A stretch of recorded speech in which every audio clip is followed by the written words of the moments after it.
আমরা যদি বৈজ্ঞানিকভাবে দাঁড়াতে চাই, বিশ্বের সঙ্গে তাল মিলিয়ে আমরা যদি প্রতিযোগিতা করতে চাই, তাহলে আমাদেরকে অবশ্যই রাজনীতির ঊর্ধ্বে শিক্ষা, চিকিৎসা এই জায়গাগুলোর উপরে বিশেষ গুরুত্ব দিয়ে আমাদেরকে এগিয়ে নিতে হবে। যদি এই হীনমন্যতা, এই সংকীর্ণতা থেকে আমরা ছাত্র জীবন থেকেই উঠে না আসতে পারি, আমাদেরকে সামনের দিকে এগিয়ে না যেয়ে আমরা যেখানে দেখছি পারমাণবিক শক্তির বিভিন্ন রকম দেশ পরীক্ষা করছে, আর আমাদের দেশে কিছু বিজ্ঞানী এবং কিছু রাজনীতিবিদ তারা 71 থেকে 2000 বছর পিছনে কোথায় কোন সংগ্রাম, কে কি করেছে, কোন আদর্শ, সেটা নিয়েই ব্যস্ত। এই প্রতিহিংসার রাজনীতি করতে, দোষারোপ করতে, কে কোন দেশের সমর্থক, এটা করতে করতে আমার এই সোনার বাংলার এত সম্পদ থাকার পরেও এই সোনার বাংলাকে সত্যিকারের সোনার বাংলায় আমরা পরিণত করতে পারি নাই। এই সোনার বাংলাকে যদি সত্যিকারের সোনার বাংলায় আমরা পরিণত করতে চাই, তাহলে আজকে আমাদেরকে প্রতিজ্ঞাবদ্ধ হতে হবে। ছাত্র সমাজকে আমরা বলবো, আমরাও রাজনীতি করেছি, কিন্তু আমরা পড়ালেখা করেছি। আমরা রাজনীতি করেছি, কিন্তু মানব সেবা করেছি। আমরা রাজনীতি করেছি, আমাদের ফ্রেন্ড ছিল বিভিন্ন মতকে, কিন্তু পরস্পর আমরা এক টেবিলে বসেছি, একই বিছানায় আমরা ঘুমিয়েছি এবং একই সঙ্গে পথ চলেছি। এই সৌহার্দ্য সম্প্রীতির রাজনীতি যদি আমরা না করতে পারি, নিজেকে যদি প্রতিষ্ঠিত না করতে পারি, নিজেকে যদি গড়তে না পারি, দেশের যদি অবদান রাখার জন্য ছাত্র জীবনে যদি আমি স্বপ্ন না দেখি, তাহলে এই ছাত্র রাজনীতির কোনো মূল্য নাই। এই ছাত্র রাজনীতি একদম একসময় পেশা হিসেবে তাদের পরিণত হবে, আদু ভয়ে রাজনীতি পরিণত হবে। ছাত্রদেরকে আজকের এই প্রোগ্রামের মাধ্যমে আহ্বান করব, তারা নির্দিষ্ট সময়েই তাদের ছাত্রত্ব শেষ করে প্রফেশনালি সাউন্ড হবে, দেশ এবং জাতির কল্যাণে কাজ রাখবে। সে তাকে প্রমাণ করবে যে আমি এই সমাজে তোমাদের সঙ্গে প্রতিযোগিতা করে বিশ্বের বুকে নিজেকে প্রতিষ্ঠিত করতে পারি। আমি শুরুতেই গর্বিত এবং আনন্দিত যে জুলাইয়ে চিকিৎসকদের অবদান সম্পর্কে ছাত্রপক্ষ এরকম একটি আয়োজন করার জন্যে একজন চিকিৎসক হিসেবে আমি গর্বিত এবং ছাত্রপক্ষকে আমার অন্তঃস্থল থেকে ধন্যবাদ ও কৃতজ্ঞতা জানাচ্ছি। প্রিয় সাংবাদিক ভাইরা, আমাদের চিকিৎসকরা একটি অ্যাপ্রন পরে। এই অ্যাপ্রনটা শুধু একটি পোশাক না, এই পোশাকের পাশাপাশি এটি একটি দায়িত্ব, কর্তব্য এবং সামাজিকভাবে মানুষের প্রতি যে দায়বদ্ধতার প্রকাশও চলে আসে। চিকিৎসক সমাজ বাংলাদেশের প্রতিটি গণজাগরণে আমরা যদি দেখি, 71 থেকে শুরু করে প্রত্যেকটি গণজাগরণে চিকিৎসকদের সামনের সারির ভূমিকা সবসময়ই ছিল। একটি গণ আন্দোলন তখনই হয় যেই আন্দোলনে শিক্ষক, চিকিৎসক, ছাত্র, সাধারণ এবং সচেতন নাগরিক সমাজ নির্বিঘ্নে স্বচালিতভাবে ময়দানে চলে আসে। জুলাই আন্দোলন ছিল তেমনই একটি স্বতঃস্ফূর্ত আন্দোলন। এই আন্দোলনে আমি স্মৃতিচারণ করতে চাই। আপনারা জানেন যে রামপুরা যত আলোচনা আসতো, প্রতিদিন টিভির খবরে রামপুরায় বলতে পারেন যে দ্বিতীয় যে যুদ্ধ, এই যুদ্ধের একটি সেক্টর হিসাবে রামপুরা বনশ্রী কাজ করেছে।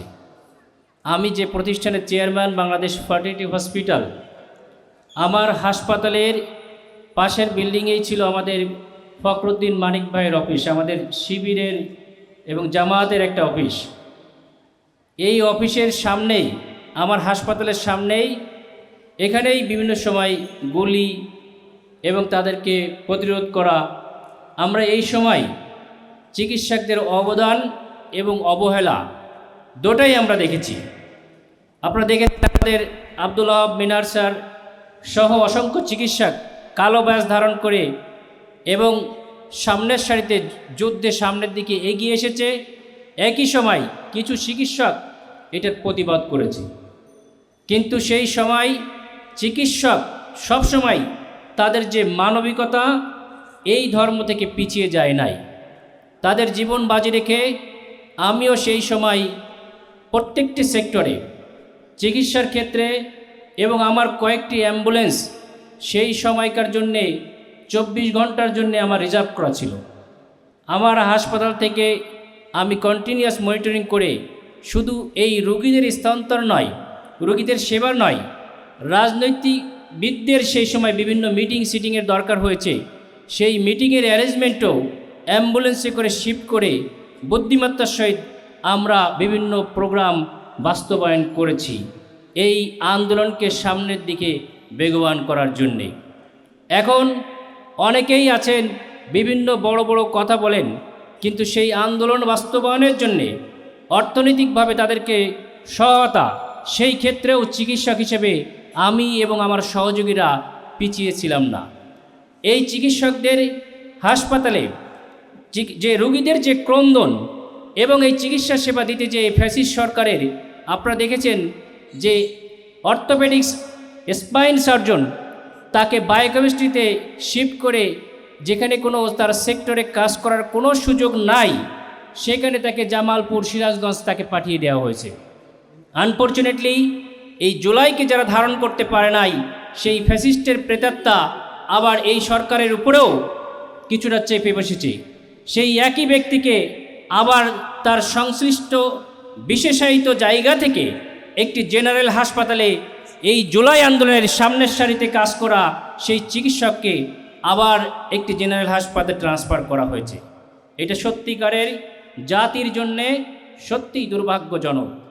আমরা চিকিৎসকদের এই অবদানকে যদি ধারণ করতে না পারি, চিকিৎসকদের জন্যে একটি নিরাপদ কর্মস্থল যদি আমরা না করতে পারি, চিকিৎসকদের জন্যে আমরা যদি সত্যিকারের তাদের পরিবেশ তৈরি করে না দিতে পারি, রাজনীতিমুক্ত যদি পরিবেশ না করতে পারি, শিক্ষা, চিকিৎসা, স্বাস্থ্য, এই তিনটা জায়গায় আমাদের মতৈক্য, মতবিরোধ থাকবে। কিন্তু জাতীয় স্বার্থে দেশকে যদি আমরা গঠন করতে চাই, তাহলে রাজনীতির ঊর্ধ্বে এসে সেই জায়গাটাকে একটু স্বচালিতভাবে চলতে দিতে হবে জাতীয় স্বার্থে।